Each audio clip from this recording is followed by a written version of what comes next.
ఖచ్చితంగా వాళ్ళు ఇచ్చే రిజల్టు చాలా దారుణంగా ఉండబోతుంది తెలుగుదేశం పార్టీకి. ఏంది పిల్లి పాలు తాగుతుంటే ఎవరు చూడలేదులే అని చెప్పేసి అనుకున్నట్టు అలా అనుకునే పరిస్థితి అన్నమాట. అదేం కాదు. ఎందుకంటే వైఎస్ఆర్ కాంగ్రెస్ పార్టీ అధికారంలో ఉన్నప్పుడు జగన్మోహన్ రెడ్డి గారు అన్ని వ్యవస్థలను అంత బాగా ప్రక్షాళన చేసి దాన్ని స్ట్రెంథన్ చేసే విధంగా, అన్ని వ్యవస్థలను స్ట్రెంథన్ చేసే విధంగా ఆయన చేయడం జరిగింది. గ్రామీణ వ్యవస్థనైతే అన్ని రకాలుగా 2000 జనాభాకే సచివాలయాలు, రైతు భరోసా కేంద్రాలు, వెల్నెస్ సెంటర్లు అన్నీ ఏర్పాటు చేసిన పరిస్థితి. అదే కాకుండా వ్యవసాయం పైన అదే రకమైన చర్యలు తీసుకోవడం జరిగిందనమాట. అంటే రైతులకు సంబంధించి అన్ని రకాలైన సపోర్టు ఇచ్చే కార్యక్రమం ఇన్ టైంలో చేసిన పరిస్థితి అన్నమాట.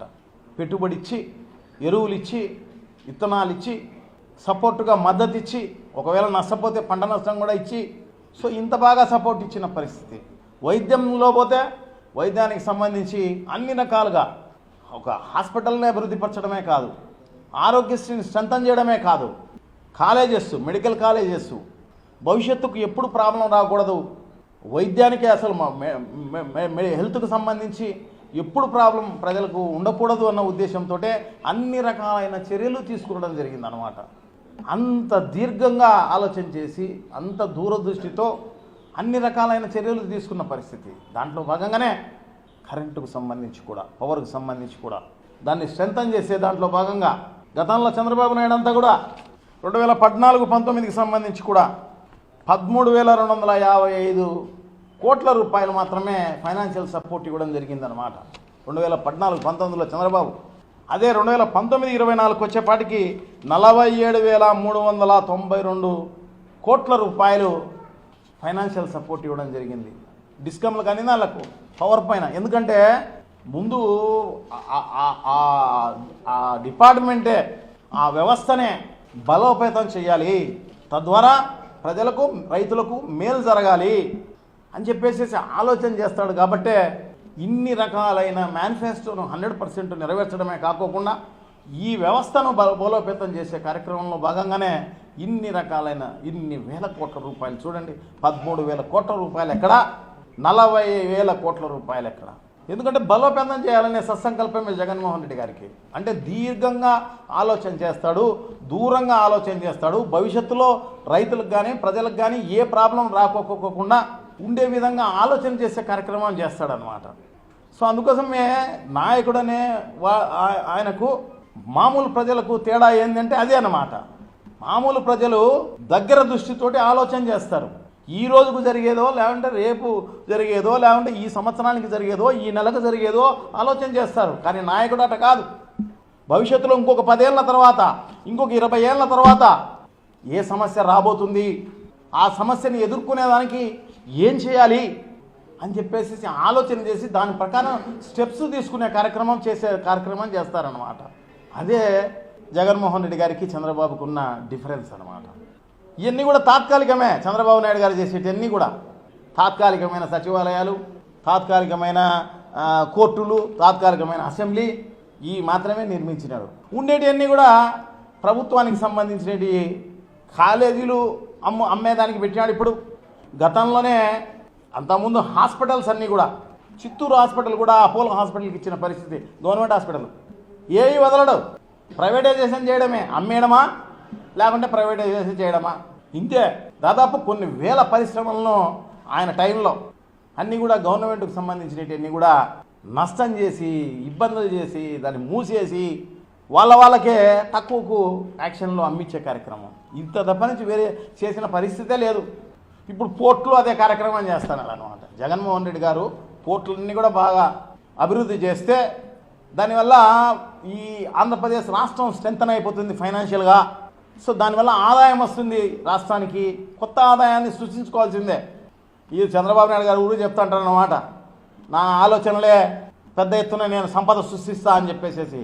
ఏ ఆలోచన లేదు, అనుకునింది మర్చిపోవడం తప్ప. కానీ ఈ రాష్ట్రానికి తీరం అనేది కూడా దాదాపు కొన్ని 100 కిలోమీటర్లు సముద్ర తీరం ఉంది.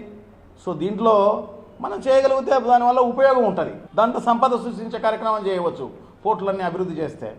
అన్ని రకాలైన ట్యాక్సులు వస్తాయి, అన్ని రకాలైన ఇది వస్తుంది, స్ట్రెంథన్ అయిపోయే కార్యక్రమం జరుగుతుంది.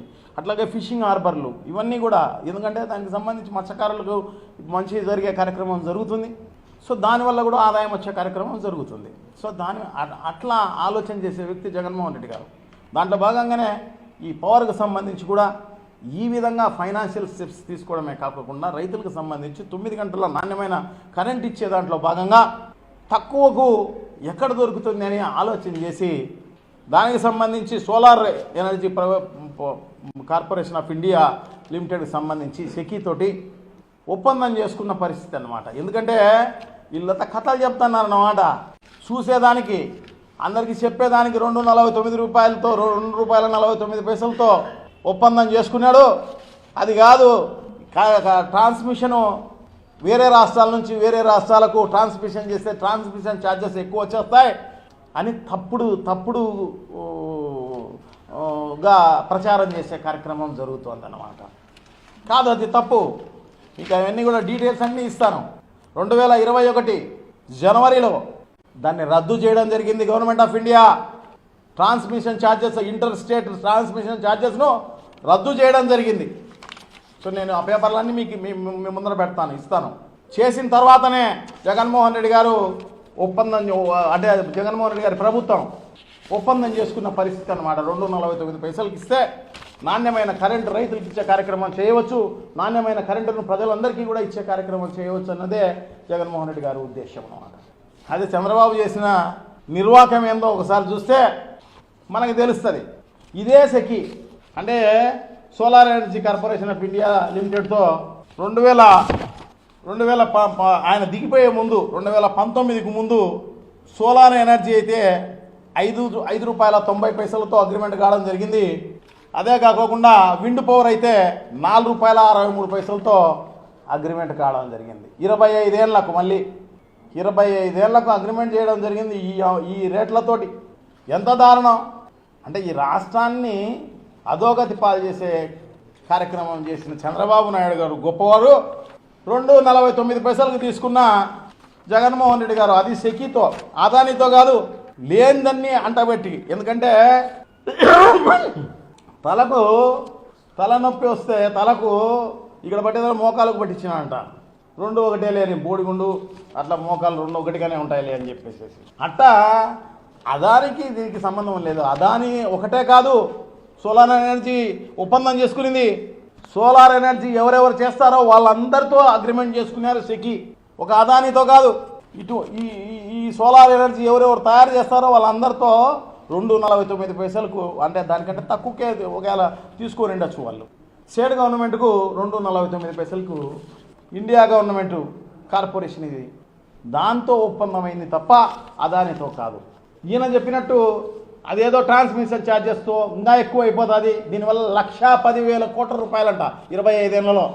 ఇంత కుంభకోణం జరిగిపోయింది, రాష్ట్రానికి ఇంత నష్టం అయిపోయింది, అంత నష్టం అయిపోయిందని పేపర్లు అదే మొత్తం గత 2-3 రోజులుగా చంద్రబాబును మోసేదే ఆ పేపర్లకు పని, ఆ ఛానళ్లకు పని. ఎంత దారుణం. ప్రజలకు నిజాలు చెప్పాలి, న్యూస్ చెప్పాలి, వ్యూస్ కాదు న్యూస్ చెప్పాలి. న్యూస్ చెప్పకుండా చంద్రబాబుకి ఏ విధంగా మేలు జరిగితే ఆ విధంగా చెప్పే కార్యక్రమం చేయడం అనేది చాలా దారుణం.